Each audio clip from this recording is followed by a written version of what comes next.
Hundreds of civilian deaths, a black unit to hunt down Taliban leaders, intelligence pointing to Pakistani and Iranian involvement in the insurgency.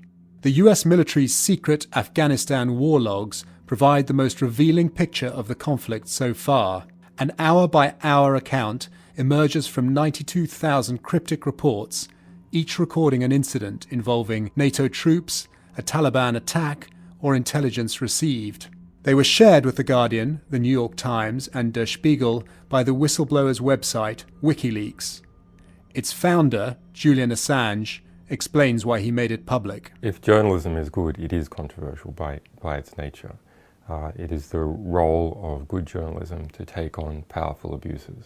And when powerful abuses are taken on, there is always a back reaction. So we see that controversy and I believe that is a good thing to engage in. And in this case, it will show the true nature of this war. And then the public from Afghanistan and other nations can see what's really going on and take steps to address the problems. The significance of this material is both the overarching context, that is, it covers the entire war since 2004, and individual events which are also significant, or a thread of events. So those include something like Task Force 373, an US-based assassination squad that goes around Afghanistan killing people on a kill or capture list. It includes significant events where many people were killed.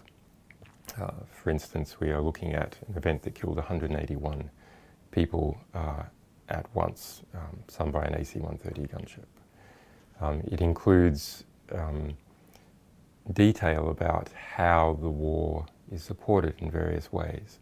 So how the political class in Kabul interfaces with US military and intelligence, how the corruption is spread through that community, but also how the war is mediated by Pakistan and possibly by Iran. The nearest analogue is the Pentagon Papers, which was released in the early 70s. That exposed how the United States was prosecuting the war in Vietnam. That was some 10,000 pages, and some of those pages were accepted and put into the New York Times and other US newspapers. It wasn't for several years that a book was published of some 5,000 of those pages by Beacon Press.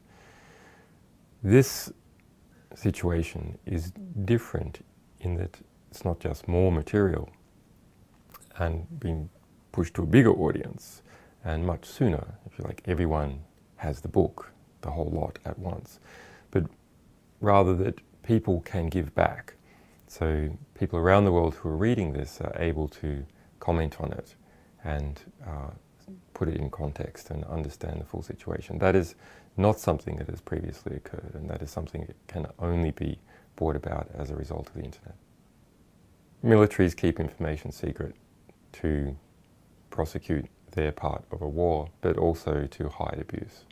And there is a military argument for keeping some information secret that is very timely. So an example of where troops are about to deploy. But that information expires quickly. And this information ranges from 2004 to 2010. So that argument is not valid for this type of information.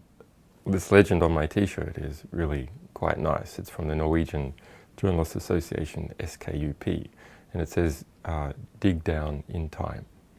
And it's a reference to the snowfalls in Norway, that if you're up in the mountains and there's a lot of snow, you've got to dig down in time to be safe. But for investigative journalism, this is dig down into the archives to understand.